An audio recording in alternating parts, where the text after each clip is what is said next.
কাজ মনে রাখেন শুনে রাখেন, দুইটা কাজ করে গেছে। একটা কাজ করেছে, তারা আমাদের এই হিন্দুস্তানের মুসলমানদের মাঝে কিছু মুনাফিক তৈরি করে রেখে গেছে। আমাদের মতো টুপিওয়ালা, দাড়িওয়ালা, পাগড়িওয়ালা, রুমালওয়ালা, হাতে তসবিওয়ালা, হাতে লাঠিওয়ালা, জুব্বাওয়ালা, এমন কিছু মুনাফিক তৈরি করে রেখে গেছে। এই মুনাফিক গুলোকে কি দায়িত্ব দিয়েছে? যে তারা যেন আমাদের ঈমানকে ধ্বংস করে, আমাদের ঈমানকে ধ্বংস করে। মনে রাখবেন, প্রকাশ্য শত্রু, আপনার শত্রু, আপনার দুশমন যদি প্রকাশ্যে আপনার সামনে আসে, আপনি কিন্তু তাকে সহজে প্রতিহত করতে পারবেন যদি শত্রুকে চিনতে পারেন। পারবেন না? আপনি যদি শত্রুকে চিনতে পারেন, তাহলে আপনি তার থেকে আত্মরক্ষা করতে পারবেন, যে ও তো আমার শত্রু, আমার সতর্ক হওয়া লাগবে। কিন্তু যদি আপনার শত্রু, সে যদি আপনার ড্রেস পরে আসে, বন্ধুর রূপ ধরে আসে, তাহলে আপনি তো তাকে চিনতে পারবেন না। সে যখন বন্ধুর চেহারায় আসলো, বন্ধুর ড্রেস পরে আসলো, আপনি তো বলবেন, আও দোস্ত, গলে পে গলে লাগা লেতে হ্যাঁ, আসো বন্ধু, গলায় গলা লাগাই, মোয়ানাকা করি। কিন্তু ওর পকেটে যে ছুরি, ওর পকেটে যে পিস্তল, এটা তো আর আপনি জানেন না। আপনি তো তাকে বন্ধু মনে করছেন। মুহতারাম হাজরিন, এই ব্রিটিশরা এমন কতগুলো মুনাফিক তৈরি করে রেখে গেছে, যারা আমাদের দোস্ত রূপী দুশমন, এদেরকে দায়িত্ব দিয়ে গেছে এই উপমহাদেশের ইমানদার মুসলমানদের ঈমানকে ধ্বংস করার জন্য। ওই সমস্ত মুনাফিকদের লিস্ট এখন বর্ণনা করার সময় আমার হাতে নেই। আমি একজন মুনাফিকের কথা বলি, আপনারা তার নাম আশা করি সবাই শুনেছেন, মির্জা গোলাম আহমদ কাদিয়ানী। নাম শুনেছেন? নাম শুনেছেন? আচ্ছা, মির্জা গোলাম আহমদ কাদিয়ানী সে কি দাবি করেছে বলেন তো? নিজে নবী দাবি করেছে। এই মির্জা গোলাম আহমদ কাদিয়ানীকে নবী কে বানাইলো? আল্লাহ বানিয়েছেন? কে বানিয়েছে? ব্রিটিশরা বানিয়েছে। সবাই বলেন, কে বানিয়েছে? মির্জা গোলাম আহমদ কাদিয়ানীকে নবী কে বানিয়েছে? ব্রিটিশরা বানিয়েছে। আচ্ছা বলুন, ব্রিটিশরা মুসলমানদের নবী কেন বানায়? মুসলমানদের ঈমানকে শক্তিশালী করার জন্য, নাকি ঈমানকে ধ্বংস করার জন্য? ঈমানকে ধ্বংস করার জন্য। বলুন, আমাদের নবীর পরে আর নবী আছে? না। আমাদের নবীর পরে কিয়ামত পর্যন্ত আর কোন নবী আছে? না। নবীর পরে আর নবী নেই, আমাদের নবী সর্বশেষ নবী। কিন্তু এই মির্জা গোলাম আহমদ কাদিয়ানীকে দাঁড় করিয়ে রেখে গেল ব্রিটিশরা। নবীজি সাল্লাল্লাহু আলাইহি ওয়াসাল্লাম আজকে থেকে 1450 বছর আগেই বলে গেছেন যে সায়াকুনু ফি উম্মতি 30 দাজ্জালুন কাযাবুন কুল্লুহুম ইয়াজআমু আন্নাহু নাবিয়্যুন ওয়া আনা খাতামুন নাবিয়্যিন লা নাবিয়্যা বা'দি। নবীজি বলেছেন, আমার পরে কিয়ামত পর্যন্ত আমার এই উম্মতের মধ্যে ধারাবাহিকভাবে 30 জন মিথ্যাবাদী দাজ্জাল কাযাবের আবির্ভাব হবে। প্রত্যেকেই নিজেদেরকে নবী বলে দাবি করবে। এ আমার উম্মত, শুনে রাখো, আনা খাতামুন নাবিয়্যিন লা নাবিয়্যা বা'দি, আমি সর্বশেষ নবী, আমার পরে আর কোন নবীর আগমন ঘটবে না। ব্রিটিশরা এই গোলাম আহমদ কাদিয়ানীকে নবী বানাইল, ও নবী দাবি করলো। আর কিছু দুর্বল ইমানদার মুসলমানেরা, পোড়া কপালেরা, তারা তাদের ঈমানকে তার কাছে বিক্রি করে দিল। নাউযুবিল্লাহি মিন যালিকা। ঈমানকে বিক্রি করে দেয়। ও আমার প্রিয় ভাইয়েরা, আমি শুরুতেই আপনাদেরকে বলেছি, আমাদের জীবনের শ্রেষ্ঠ সম্পদের নাম কি? ঈমান। ঈমান। এই ঈমান বিক্রি করা যাবে না। না। আমি তো সারা বাংলাদেশে সফর করি। বাংলাদেশের একেবারে প্রত্যন্ত অঞ্চলগুলোতে যখন যাই, সেই বর্ডার অঞ্চলগুলো, সীমান্ত এলাকায়, সেখানে শত শত মানুষ 3000, 4000 টাকার বিনিময়ে ঈমানকে বিক্রি করে দিচ্ছে। 3-4 হাজার টাকার বিনিময়ে। তার প্রয়োজন প্রতিবেশী কোন মুসলমান এগিয়ে আসলো না, খ্রিস্টান মিশনারিরা এগিয়ে আসলো, কাদিয়ানীরা এগিয়ে আসলো, তাকে 3000 টাকা, 4000 টাকা, 5000 টাকা তাকে সহযোগিতা করলো, আর ফলশ্রুতিতে সে তার ঈমান বিক্রি করে খ্রিস্টান হয়ে গেল, কাদিয়ানী হয়ে গেল। নাউযুবিল্লাহ পড়ে।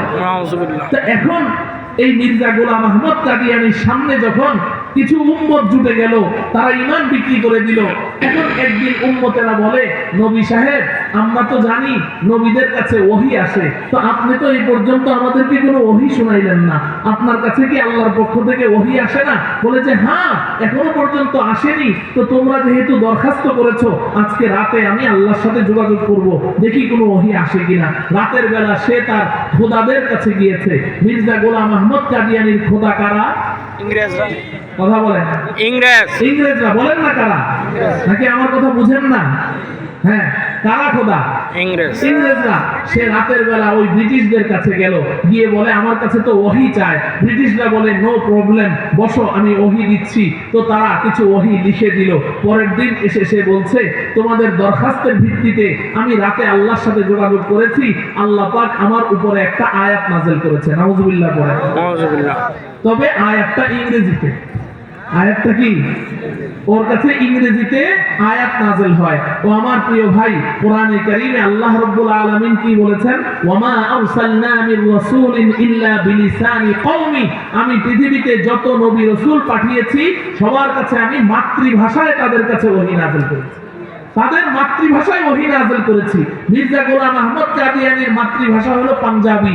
ও পাঞ্জাবের গুরুদাসপুরে জন্মগ্রহণ করেছে, কাদিয়ান নামক এলাকায়। তো ওর মাতৃভাষা পাঞ্জাবি, কিন্তু ও বলে আমার কাছে 6 ভাষায় ওহী নাযিল হয়। কয় ভাষায়? 6 ভাষায়। তো প্রথম ওহী ওর কাছে নাযিল হয়েছে ইংরেজি ভাষায়। ওই দিন তার এই উম্মতদেরকে সে শুনিয়েছে। আমি ওটা মুখস্থ করেছি আপনাদেরকে শোনানোর জন্য। মির্জা গোলাম আহমদ কাদিয়ানী বলে, আমার কাছে প্রথম আয়াত নাযিল হয়েছে, though all man should be angry but Allah is with you, he shall help you, word of God can not exchange. Mirza Ghulam Ahmad Qadiani বলে যে আমার কাছে এই প্রথম আয়াত নাযিল হয়েছে, ও মির্জা গোলাম আহমদ কাদিয়ানী, পৃথিবীর সমস্ত মানুষ যদি তোমার বিপক্ষে চলে যায়, আল্লাহ তোমার সাথে আছেন, হি শ্যাল হেল্প ইউ, তিনি তোমাকে সাহায্য করবেন, word of God can not exchange, আল্লাহর কথা কখনো পরিবর্তন হয় না। নাউযুবিল্লাহ পড়ে। তাহলে আমার প্রিয় ভাইরা, এই ব্রিটিশরা প্রথম কাজ কি করেছে?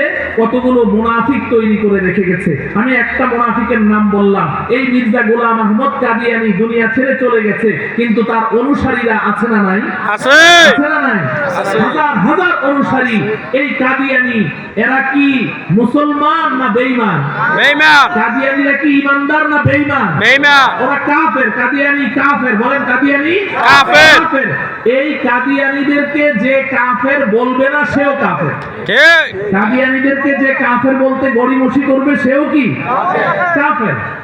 এটা উম্মত, এটা ইজমা, উম্মতের ঐক্যমতে সাব্যস্ত এই মাসআলা, এটা আমার কথা না। তাইলে এই যে হাজার হাজার ইমানদার মুসলমানদের ঈমানকে ধ্বংস করার এই বীজ, এই প্রয়োজন, এটা ব্রিটিশরা আমাদের মাঝে রেখে গেছে। এটা একটা মরণ কামড়। এটা কি মরণ কামড়? আর দুইজন মুনাফিকের নাম বলি, কিন্তু তাদের ব্যাপারে আজকে আর কিছু মন্তব্য করার সুযোগ নাই, কারণ আমার কথা আরো সামনে রয়ে গেছে। আরেকটা মুনাফিক হলো মৌলভী আব্দুল হক বেনারসি। নামটা বলেন। মৌলভী আব্দুল হক বেনারসি। ভারতের বেনারস একটা শহর আছে না, এই বেনারসি। মৌলভী আব্দুল হক বেনারসি ওকে তৈরি করে রেখে গেছে যে এই উপমহাদেশের সমস্ত মুসলমান, ভারত, পাকিস্তান, বাংলাদেশ সহ উপমহাদেশের সব মুসলমান একটা মাযহাবকে অনুসরণ করে। এই মাযহাবের নাম হলো হানাফি মাযহাব। বলেন আমাদের মাযহাবের নাম কি? হানাফি মাযহাব। এই মৌলভী আব্দুল হক বেনারসিকে দায়িত্ব দিয়ে গেছে, তুমি এই মাযহাবের মধ্যে ভাঙন সৃষ্টি করো। তো ও ফতোয়া দিল সর্বপ্রথম যে কেউ যদি মাযহাবের অনুসরণ করে, হানাফি, শাফিঈ, মালিকি, হাম্বলি, এই যে গোটা পৃথিবীর সমস্ত মুসলমান 4 মাযহাবের কোনো না কোনো একটা মাযহাবকে অনুসরণ করছে, এই মৌলভী আব্দুল হক বেনারসি সর্বপ্রথম আওয়াজ উঠাইল যে কোনো মাযহাবের অনুসরণ করা যাবে না। যদি কেউ কোনো মাযহাবের অনুসরণ করে তাহলে সে শিরকের মধ্যে লিপ্ত হলো, সে বেঈমান হয়ে যাবে। নাউযুবিল্লাহ। এই হলো আরেক মুনাফিককে এই ব্রিটিশরা তৈরি করে রেখে গেছে। মুহতারাম হাজিরিন, আপনাদের গাজীপুরে এই ফিতনা খুব বেশি আছে, এজন্য আমি 30 সেকেন্ড আরেকটা কথা বলি। এই মৌলভী আব্দুল হক বেনারসি যখন এই আওয়াজ উঠাইলো, তৎকালীন যুগের এই হিন্দুস্তানের উলামায়ে কেরাম তারা নিজেরা কোনো সিদ্ধান্ত না নিয়ে তারা আরব দেশে একটা চিঠি পাঠাইলো। ওই সময়ে মক্কা এবং মদিনার ইমাম, হারামাইন শরীফাইনের ইমাম এবং আরব দেশের গ্রান্ড মুফতিদের কাছে একটা চিঠি লিখে পাঠিয়েছে যে আমাদের আমাদের এলাকার এক লোক, তার নাম মৌলভী আব্দুল হক বেনারসি, সে আওয়াজ তুলেছে যে কোনো মাযহাবের অনুসরণ করা হারাম, কেউ যদি কোনো মাযহাবের অনুসরণ করে সে মুশরিক হয়ে যাবে, সে বেঈমান হয়ে যাবে।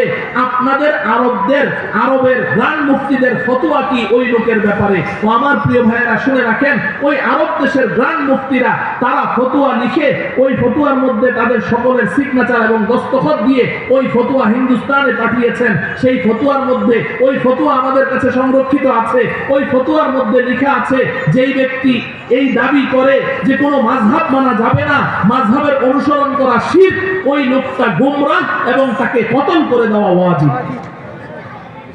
কাদের ফতোয়া এটা? কাদের ফতোয়া? আরব আমিরা। জোরে বলতে হবে। আরবের আলেমদের ফতোয়া। এটা দেওবন্দের ফতোয়া না, এটা আরবের আলেমদের ফতোয়া। তো এই আরেক মুনাফিক তৈরি করে রেখে গেছে এই ব্রিটিশরা, আর 3 নম্বর আরেকটা মুনাফিক তৈরি করে রেখে গেছে, তার নাম হলো আহমদ রেজা খান। তার নাম কি? নামগুলো মনে রাখেন, ওলামায়ে কেরামের কাছ থেকে ইতিহাস শুনে নিয়ে। আহমদ রেজা খান, তাকে তৈরি করে রেখে গেছে। তার দায়িত্ব কি? আহমদ রেজা খান এই আমাদের এই বাংলাদেশে যত ভণ্ড পীর আছে, ভণ্ড পীর আছে না নাই? আছে। আমাদের দেশে ভণ্ড পীর নাই? যত ভণ্ড পীর আছে, মাইজ ভান্ডারি আছে, যত রশি আছে, যত বাঘ আছে, যত পারা আছে, বুঝেন তো? জ্ঞানীদের জন্য ইশারাই যথেষ্ট। আল আকিলু তাকফিহিল ইশারা। তো যত পারা, যত বাঘ, যত রশি, যত ভান্ডারি, যত এই ভণ্ড পীর আছে, এই সবার গোড়া হলো মৌলভী আহমদ রেজা। আহমদ রেজা তাকে দায়িত্ব দিয়ে গেছে যে ইশকে রাসূলের নামে মানুষকে কি করবে? গুমরাহ করবে, পথভ্রষ্ট করবে। আশিকে রাসূল, বিশ্ব আশিকে রাসূল, যে আমরা রাসূলকে ভালোবাসি, এই রাসূলের ভালোবাসার নামে যত বেদাত আছে, এই বেদাত আবিষ্কার করে করে শরীয়তের মধ্যে ঢুকাবে। এই 3 মুনাফিককে রেখে গেছে ওই ব্রিটিশরা। এটা বলা আমার উদ্দেশ্য না, আমি যে কথাটা আপনাদের সামনে বলতে চেয়েছিলাম সেটা হলো তারা আমাদেরকে আরেকটা গিফট দিয়ে গেছে। আরেকটা কি দিয়ে গেছে? গিফট দিয়ে গেছে, আরেকটা হাদিয়া দিয়ে গেছে। সেই হাদিয়াটার কথা বলতে চাই। সেটা হলো এই ব্রিটিশরা যাওয়ার সময় আমাদের জন্য একটা শিক্ষা সিলেবাস রেখে গেছে। কি রেখে গেছে? শিক্ষা সিলেবাস একটা আবিষ্কার করে, প্রণয়ন করে ওই শিক্ষা সিলেবাসটা আমাদেরকে দিয়ে গেছে। ওই শিক্ষা সিলেবাসের উপরে বড় বড় হরফে লেখা, ভাই আমি ইতিহাসের পাতা থেকে বলছি, বানিয়ে বলছি না, যদি কারো মনে চায় তাহলে ঘেটে দেখবেন ইতিহাসটা সত্য না মিথ্যা। এই শিক্ষা সিলেবাসের উপরে বড় বড় হরফে তারা লিখে রেখেছে যে আমরা চলে যাচ্ছি, একটা শিক্ষা সিলেবাস এখানে আমরা রেখে গেলাম। এই শিক্ষা সিলেবাসে হিন্দুস্তানের যত ছেলে মেয়েরা পড়াশোনা করবে তারা রঙ্গরূপে হিন্দুস্তানি হবে, তাদের চেহারা আকার আকৃতি হিন্দুস্তানি হবে, কিন্তু তাদের মন মস্তিষ্ক আমাদের ইংরেজদের মতো হবে। ওই শিক্ষা সিলেবাসটাকেই আমরা যুগের পরিবর্তনে কিছু রদবদল করে, যুগ উপযোগী করে আমাদের সন্তানদেরকে ওই শিক্ষাটা দিচ্ছি। এটা হচ্ছে এই শিক্ষার ইতিহাস। মুহতারাম হাজিরিন, এখন আমি শেষ কথা বলছি। এখন আপনি বলবেন যে হুজুর এই শিক্ষার ইতিহাস তো গাইলেন, শোনাইলেন, এখন আমাদের করণীয় কি? ও আমার প্রিয় ভাই, এটাই হচ্ছে গুরুত্বপূর্ণ বিষয়। ভালো করে